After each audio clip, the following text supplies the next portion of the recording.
અમરેલી પોલીસે જે પ્રકારે એક પાટીદાર યુવતી છે તેની ધરપકડ કરી તેને ઘટનાનું રિકન્સ્ટ્રક્શન કરાવ્યું છે, ત્યારબાદ રાજનીતિ તેજ થઈ ચૂકી છે અને પાટીદાર આગેવાનો સતત પોલીસ પર આકરા પ્રહારો કરી રહ્યા છે।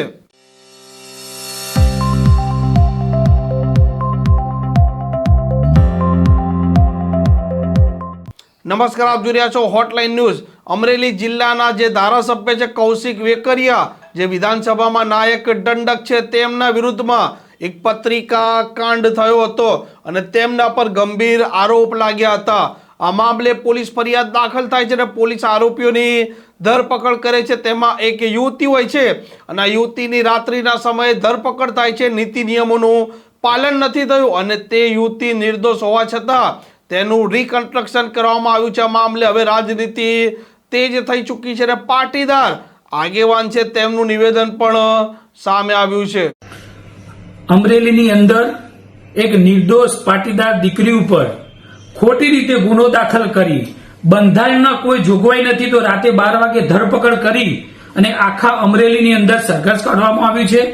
તો સમગ્ર પાટીદાર સમાજની આ દીકરી ઉપર આજે આ રીતે ખોટી રીતે ગુનો દાખલ કરી, જે રીતે ગુનો દાખલ કરવામાં આવ્યો છે, તો માન્ય ગૃહમંત્રી અને માન્ય મક્કમ અને મુર્દુ મુખ્યમંત્રીશ્રીને કહેવા માંગુ છું કે તમે ન્યાયી તપાસ કરો કે એવા કયા અધિકારીઓ છે અને કોના હુકમથી આ રીતે રાતે 12 વાગે ધરપકડ કરવામાં આવી છે અને આખા અમરેલીની અંદર સર્કસ કરવામાં આવ્યું છે। તો માન્ય મુખ્યમંત્રી અને ગૃહમંત્રીને કહેવા માંગુ છું કે આ ઘટનાને એસપીજી વખોડે છે અને આવનારા સમયની અંદર જો આ દીકરીને ન્યાય નહીં મળે તો સમગ્ર ગુજરાતની અંદર અમે ન્યાય માટે લડીશું। તો વહેલામાં વહેલી તકે મુખ્યમંત્રી અને ગૃહમંત્રીશ્રી આમાં ન્યાય મળે અને પાટીદાર દીકરી નિર્દોષ જાહેર થાય અને સ્વાભિમાન રીતે એને નિર્દોષ જાહેર કરવામાં આવે। પાટીદાર આગેવાને નિવેદન આપ્યું। આ મામલે કોંગ્રેસ અને આપના નેતાઓ પણ સરકાર પર પ્રહારો કરતા ભારતીય જનતા પાર્ટીના નેતા શ્રદ્ધા રાજપૂતનું નિવેદન પણ સામે આવ્યું છે।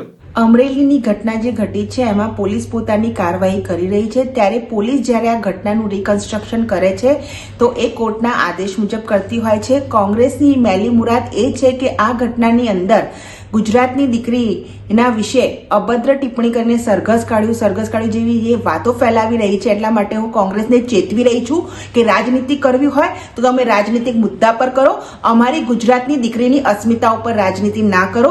દીકરી સાથે ગુજરાતની ભારતીય જનતા પાર્ટીનું સંગઠન અને સરકાર ખડે પગે છે, પોલીસ પોતાનું કામ કરી રહી છે અને પોલીસની તપાસ પછી જે છે અને એ જોવા માટે જજ, ન્યાયાલય તંત્ર બધું જ છે, તો એમને એમનું કામ કરવા દો। ઘટનાનું જે રિકન્સ્ટ્રક્શન છે એમાં સરઘસ કાઢીને એ પ્રકારની જે નિર્લજ્જ વાતો દીકરી માટે કોંગ્રેસ અત્યારે કરી રહી છે પોતાના રાજનીતિક રોટલા ચમકાવવા માટે, તો કોંગ્રેસ પોતાના રાજનીતિક રોટલા ચમકાવવાનું બંધ કરે।